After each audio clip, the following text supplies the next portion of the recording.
la pensée, la parole. Depuis des temps immémoriaux, l'homme doit affronter ses semblables pour s'affirmer, pour exprimer son leadership, de la pierre au glaive et du glaive à la plume. Mais qui suis-je, jeune Burkinabé? Je suis un débatteur, destiné à vaincre. J'existe. La parole est un remède qui guérit tout. Mesdames, Messieurs, dans notre arène, nous guérissons nos mots par les mots. Bonsoir et bienvenue au dernier match des demi-finales secondaires, groupe 1. À ma droite, nous avons le plaisir d'avoir avec nous aujourd'hui le lycée municipal Bambata, composé de Diané Matagari, on l'acclame très très fort. Lankwande Boniface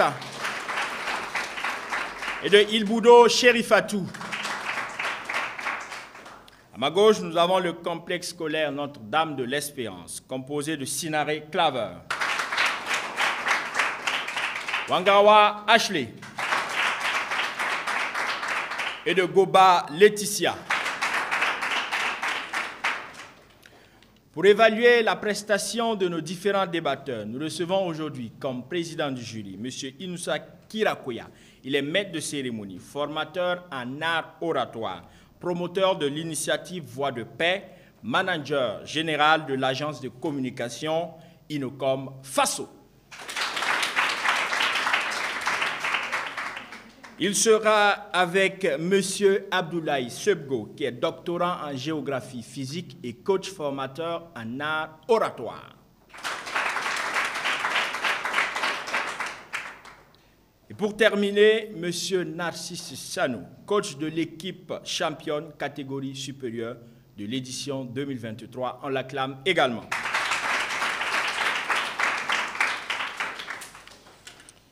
Voici le thème du jour. La construction d'une usine automobile est utopique en période de crise sécuritaire. Je reprends.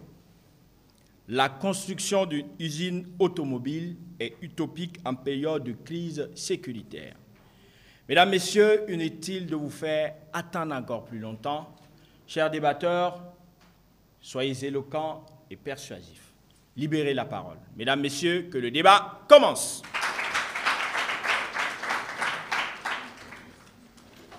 Auguste Assemblée, chaleureux adversaire, bonjour.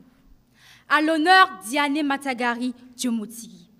Monsieur le Président du jury, face à cette crise sécuritaire dont fait face le Burkina Faso il y a plus de 10 ans, mon frère, Bah Faché, décida de prendre les armes et d'aller au front. Le mois dernier, il nous contacta tout joyeux et nous informa qu'il rentrait. Après ce coup de fil, plus de nouvelles. Une semaine plus tard, on nous contacta pour nous informer que Bah Faché a perdu la vie. Mesdames et messieurs, distingués invités, rappelez-vous de l'attaque d'Inatan. Le 22 novembre 2023, combien de nos soldats sont tombés rien qu'avant-hier? Le journal télévisé de 20h de la RTB nous informait que Bah Sologo a été attaqué. Cette réalité permet à tous de saisir et comprendre ce que c'est qu'une crise sécuritaire. Il ne s'agit pas d'un braquage de quartier, mais d'une véritable guerre. Le sujet qui nous rassemble ce matin est le suivant. La construction d'une usine automobile est utopique en période de crise sécuritaire. Allons aux définitions. La construction, selon le Robert, la construction est l'action de construire. Et construire, c'est bâtir suivant un plan déterminé, c'est donc édifier. Une usine, selon le dictionnaire de l'Académie française, c'est un établissement pourvu de machines que l'on travaille des matières premières pour en tirer certains produits. Auguste Assemblée, une usine automobile est donc une industrie de production de véhicules d'au moins 4 roues, ce qui est différent d'une usine d'armement, qui est une usine de fabrication d'armes de véhicules de guerre. Prenons l'exemple de Toyota, qui est une usine d'automobile basée au Japon, et BAE Systems est une usine de défense et de fabrication d'armement basée en Angleterre. Utopique, selon le Larousse, est un adjectif qui désigne quelque chose qui a le caractère d'une utopie et une utopie est une conception imaginaire selon la même source. Crise sécuritaire. Une crise sécuritaire est une situation d'insécurité territoriale. Et selon l'ONU, l'insécurité est la perturbation de la stabilité d'un pays, donc un pays constamment à danger. Dans ce débat, il s'agit de dire s'il est possible de construire une usine de fabrication d'automobiles fonctionnelle. Mesdames et messieurs, mon équipe et moi, nous défendons l'affirmative. Sur ce, je vous remercie. Chers contradicteurs, écoutez attentivement. Les gens faibles attendent l'opportunité propice. Les gens forts l'affrontent. C'est parce que vous avez peur de la vérité que vous resterez prisonniers de vos arguments. Poursuivons. Toute évolution dans l'histoire de l'humanité, toute révolution politique, scientifique, économique passe par 3 étapes. 1. Ridicule. 2. Dangereux. 3. Évident. C'est un fait, dixit Idriss Aberkan. Parce que les présidents de l'AES traversent une crise sécuritaire sans précédent. Parce que nous sommes dans l'obligation de trouver des solutions efficientes, endogènes à la crise sécuritaire sous-régionale. Parce que l'une des ressources nécessaires pour triompher de cette bataille est le moyen roulant. Auguste Assemblée, nous voici à la croisée des chemins. L'espoir, l'avenir, le devenir de la sous-région, notamment de sa jeunesse, se divise en 2 camps. Les pessimistes, les défaitistes, qui voient de la difficulté dans chaque opportunité. Les optimistes, réalistes, qui ne voient que de l'opportunité dans chaque difficulté et convaincus que non, la construction d'une usine d'automobile n'est pas utopique en période de crise sécuritaire. Messieurs les membres du jury, brillante assistance, c'est avec amour, foi et espérance que nous, les vaillants débatteurs de Notre-Dame de l'Espérance, allons vous prouver qu'il est réaliste et réalisable de construire une usine d'automobile en période de crise sécuritaire. Ayant ainsi clairement défini notre contexte pour une saine compréhension de notre position, permettez, messieurs les membres du jury, que je clarifie les mots-clés de la motion. Une usine, selon le site www.merriam-webster.com, est un bâtiment ou un ensemble de bâtiments équipés pour la fabrication. Selon le Robert, une utopie est chimérique, imaginaire, irréalisable. Crise sécuritaire, selon le site www.anf.fr, est une période, un phénomène critique où il est nécessaire de faire un choix pour faire face à un changement majeur. De ce fait, le thème se révèle comme suit.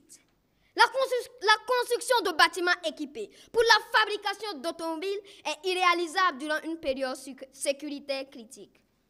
En bon, Nyamne Wendy. Viendront après moi, mesdames, mesdemoiselles et messieurs, d'abord l'endurante Ouangawa Ashley Astrid, avec 3 arguments aussi solides que ce bâtiment, pour résister à n'importe quel argument de nos chers contradicteurs. Enfin, pour débarrasser vos oreilles des pensées pessimistes, viendra la brave, battante, optimiste Goba Laetitia pour l'économie des débats. Le David de l'art oratoire a parlé. Alors, la patrie ou la mort, nous vaincrons.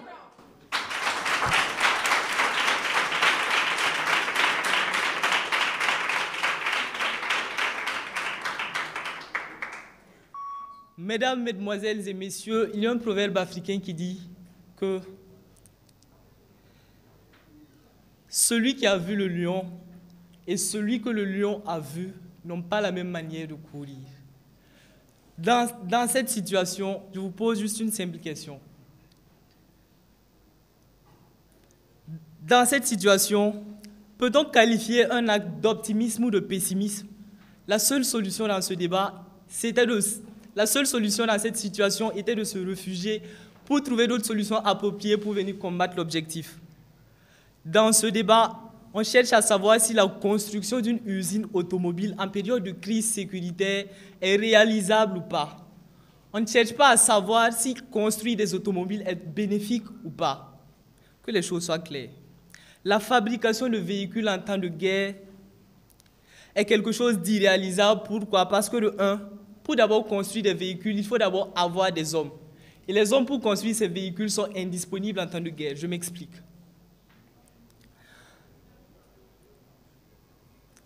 Les populations sont contraintes à quitter leur lieu d'habitation vers des lieux plus sûrs en crise sécuritaire. Comment voulez-vous que des hommes puissent se consacrer activement à leurs travaux s'ils ne sont même pas fixes dans leur territoire? Deuxièmement, et pour preuve, le Haut Commissariat de l'ONU pour les réfugiés comptabilisait près de 6 millions de réfugiés ukrainiens dans l'ensemble de l'Europe, juste pour prouver qu'en temps de crise, la population n'est pas fixe. Il est donc impossible de compter sur elle, sur un quelconque projet de construction. Deuxièmement, sur le plan économique, c'est bien d'avoir des hommes, mais il faut aussi avoir des moyens. Même s'il y avait des hommes, en période de crise, l'économie fait défaut.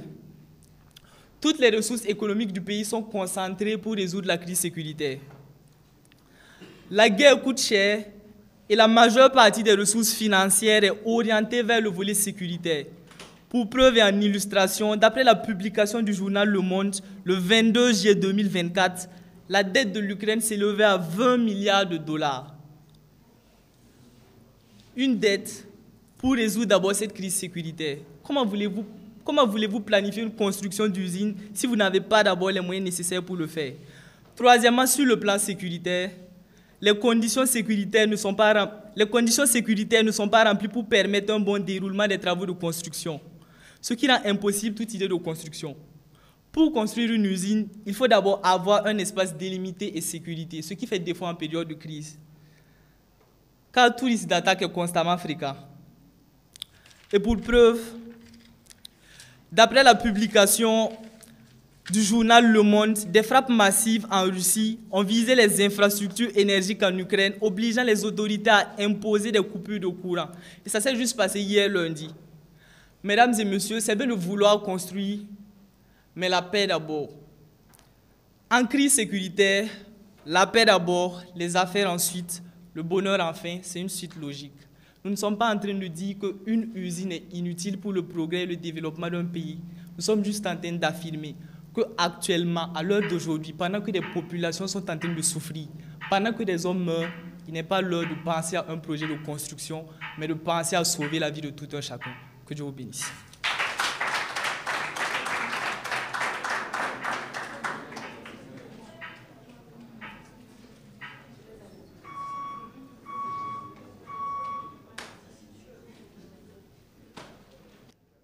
William Ward disait ceci, je cite, « Les optimistes enrichissent le présent, améliorent l'avenir, contestent l'improbable et atteignent l'impossible. » Fin de citation. Tous autant que nous sommes des étoiles de l'optimisme. Et aucune situation, peu importe son importance, ne doit nous empêcher de nous dire qu'il existe une issue favorable et de se donner le droit et les moyens d'agir pour la faciliter. C'est en adoptant ce chemin d'or que mes charismatiques acolytes et moi, face à cette équation, répondons par un nom ferme. La construction d'une usine automobile n'est pas utopique en période de crise sécuritaire. Mademoiselle Matagari, une usine d'automobile ne fabrique pas seulement des voitures comme Toyota, mais fabrique aussi des chars qui peuvent servir à la guerre et même des tracteurs pour l'agriculture, ce qui va permettre de bien nourrir les déplacés internes. Car la crise est aussi alimentaire. Monsieur Boniface, quant à vous, arrêtez d'idéaliser cette construction. Vous parlez de dette. Et si on produisait burkinabé, on n'aurait pas à acheter ailleurs pour plus s'endetter. Merci. Et vous le démontrez, honorable membre du jury, est ma mission, mais pas impossible. D'abord, la construction d'une usine d'automobile est aujourd'hui une nécessité même pour le développement. Et la crise sécuritaire est une opportunité à saisir en fait pour cette industrie. En effet, selon l'homme de guerre William James, je cite, « En temps de guerre, on mobilise des ressources de la compétence, de la précision et de la persévérance à un niveau jamais égalé. » Fin de citation. Cette affirmation prouve que cette situation de crise est l'occasion pour nous de construire une usine d'automobile, d'autant plus qu'on en a besoin pour vaincre nos ennemis, les terroristes. Prenons l'exemple du DG de Coris Bank, Idrissa Nassa, qui a saisi une opportunité en soutenant vivement un jeune qui s'est lancé dans la construction d'automobiles. Il a dit, c'est déjà très bien de construire une voiture. C'est un potentiel qui démontre que nous avons des génies au Burkina Faso et que si ceux-ci sont accompagnés, ils peuvent faire des miracles qui permettront au Burkina Faso d'avoir de quoi vendre au reste du monde. Ces informations nous viennent du journal télévisé de 19h sur BF1 le 27 mai 2023. Ensuite, nous avons le développement endogène économique durable. En effet, nous sommes en temps de guerre. Il nous faut une économie orientée sur les ressources et moyens endogènes pour 1. Sortir de cette guerre victorieuse et 2. Pour que ces ressources perdues et soient profitables au pays. Ok, mademoiselle H.P., vous avez dit que c'est bien de construire, mais en quoi est-ce possible? On a demandé si c'est possible ou pas. On n'a pas demandé si c'est bien possible. D'accord. Mademoiselle Ilboudo Sherifa, si vous avez un peu de jugeote, suivez mon argumentation. Vous aurez votre réponse. Pour nous, quand on parle de construction d'usines automobiles, c'est de commencer par créer des unités de montage qui vont générer de l'emploi, développer des compétences au lieu de continuer à acheter à coût de centaines de milliards de dollars des véhicules de guerre de la Russie, de la Turquie et j'en passe. Et comme le dit le camarade capitaine Ibrahim Traoré, ce n'est pas l'argent qui manque au Burkina Faso, mais cet argent est mal reparti et mal investi. Enfin, les ressources minières ou recyclables disponibles. Le pays dispose en fait de nombreuses ressources qui peuvent être exploitées pour soutenir cette usine. Nous avons l'exemple du Burkinabé Davy Sawadgo qui, à l'aide de pièces détachées et de matériaux, a réussi à construire une voiture roulant à 120 km/h sans grands moyens financiers. Honorables membres du jury, charmante assistance, retenez ceci. Le véritable alchimiste est celui qui apprend à transformer les situations, qui apprend à faire en sorte que chaque situation lui soit profitable. Alors, soyons des alchimistes et profitons de cette crise sécuritaire pour construire une usine d'automobile afin qu'elle lui soit profitable pour tous. Je vous remercie.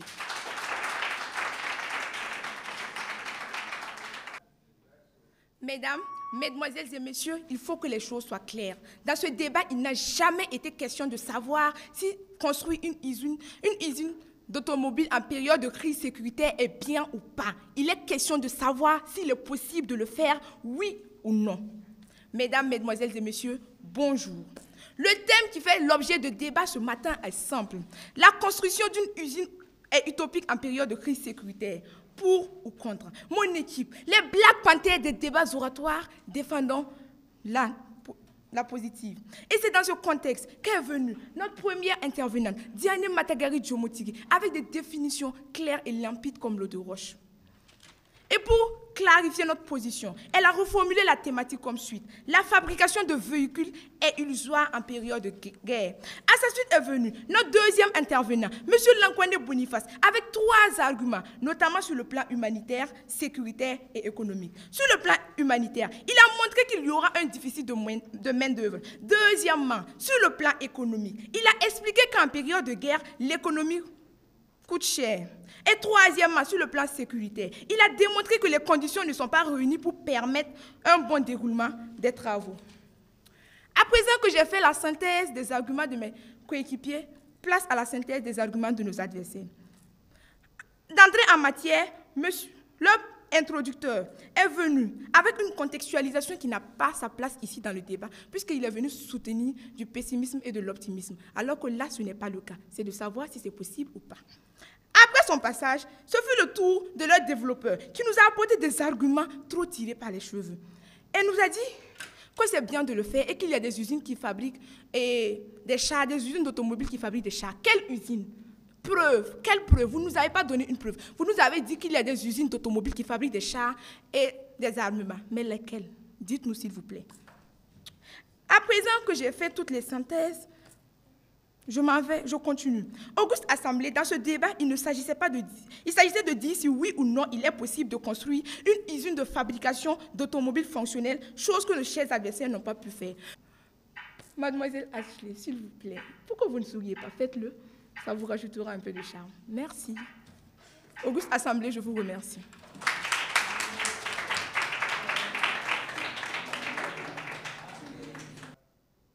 Mademoiselle Ilboudo, c'est avec sourire que je m'en vais vous démentir. Ça vous va?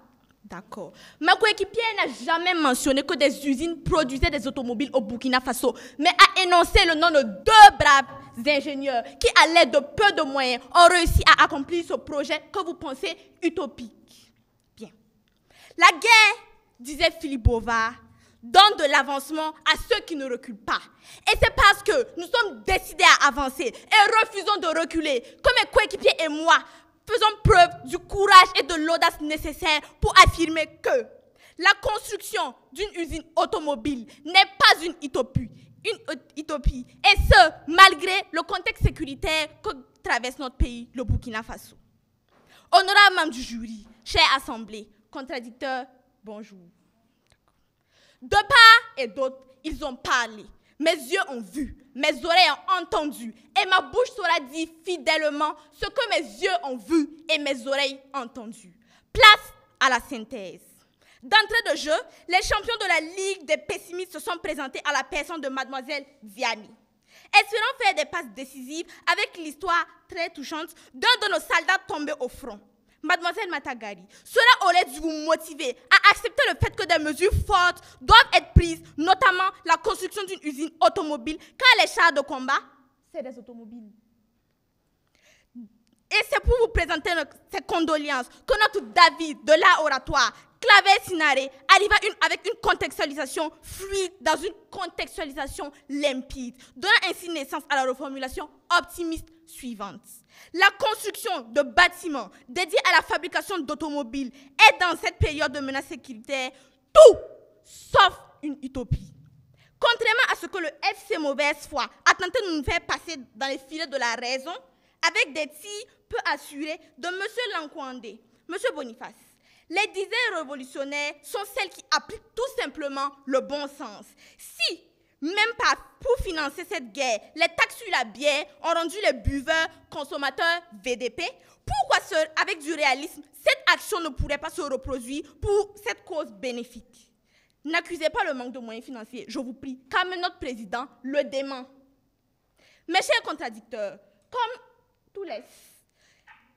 Notre gardienne de but, Mwangrawa Ashley, est venue réfuter hors de ce match des idées et de logique vos arguments pessimistes. Premièrement, cette crise sécuritaire, pouvant être considérée avec négativité comme une fatalité, est en réalité une opportunité de développer cette industrie que nous n'avons pas cessé de vanter. Deuxièmement, la construction d'une usine d'automobile est la ferme assurance d'un traitement durable et endogène, en plus d'un apport économique conséquent et durable, pouvant nous faire sortir de la dépendance des autres pays. Troisièmement, la présence de ressources minières et de ressources accessibles, recyclables, entrant dans la conception automobile dans notre pays, prouve que le manque de moyens financiers n'est pas une raison. Cela a répondu à votre question, je suppose, si vous avez de la jugeote. Enfin, mesdames et messieurs, comme mauvaise perdante, mademoiselle Ilboudo est venue tenter quelques dribbles en confirmant la peur et le manque de vision propre à nos contradicteurs. En bonne habite, je vous dis, carton rouge. Je vous remercie.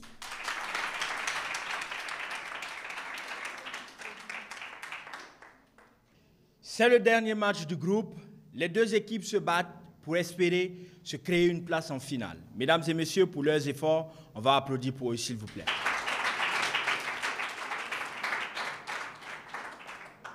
Quelle équipe va remporter cette confrontation et quelle équipe ira en finale? Pour le savoir, nous cédons toute la latitude à nos membres du jury et on se dit à tout à l'heure pour les résultats. À l'issue des délibérations, voici les résultats. Meilleure oratrice de l'équipe du lycée municipal Bambata, Ilboudo Chérifatou avec une moyenne de 76,33 sur 100. On l'acclame. Pour l'équipe du complexe scolaire Notre-Dame de l'Espérance, comme meilleure oratrice, nous avons Wangrawa Ashley avec une moyenne de 85,67 sur 100. On l'acclame, Ashley.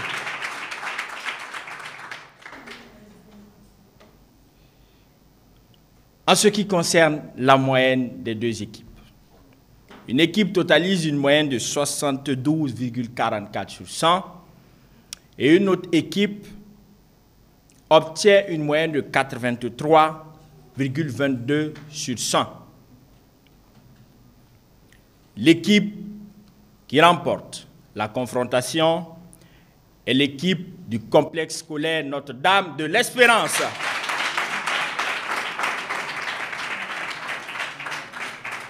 Mesdames et messieurs, il faut rappeler que dans ce groupe, on avait 3 équipes. Le lycée de Fada, le lycée municipal Bambata et le complexe scolaire Notre-Dame de l'Espérance. À l'issue de leurs différents matchs, nous avons 3 moyennes. Une moyenne de 80,22 sur 100, une moyenne de 79,86 sur 100 et une moyenne de 71,44 sur 100. L'équipe donc qualifiée pour la finale de la 12e édition du championnat national de débat et d'éloquence est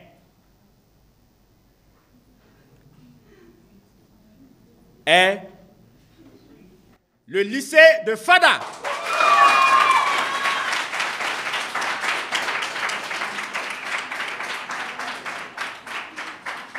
Mesdames et messieurs, chers amis téléspectateurs, l'humilité devient force lorsqu'on la cherche. Abdulaziz Savadgo, Sueur Froide, mesdames et messieurs, à très bientôt.